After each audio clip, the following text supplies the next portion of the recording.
बिस्मिल्लाहिर्रहमानिर्रहीम। दरख्त और ऑर्गेनिक खेती पिकनिक के साथ। ये अभी जो दिखा रहा हूँ मैं, इसको आम ज़बान में दब बोलते हैं। तो इसको भी अक्सर लोग जो हैं वो जला देते हैं। इसको ख़त्म करने का भी तरीका बताता हूँ, और ये भी मैं बताना चाहूँगा कि इससे बेहतरीन मल्चिंग की जा सकती है।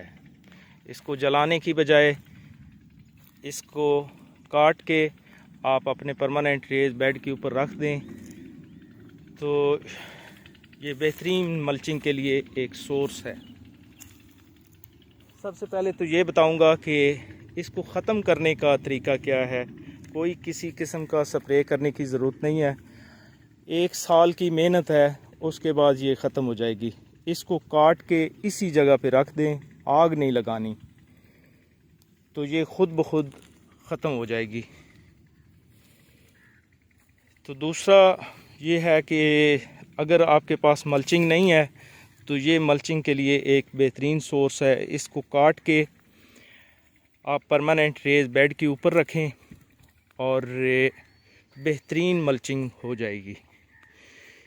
पहले जो मैंने वीडियो बनाई है इससे पहले, उसमें सरकंडे दिखाए गए हैं, तो समझ लें कि ये भी उसी फैमिली से है, लेकिन इसके अंदर उस तरह की स्टिक्स नहीं बनती।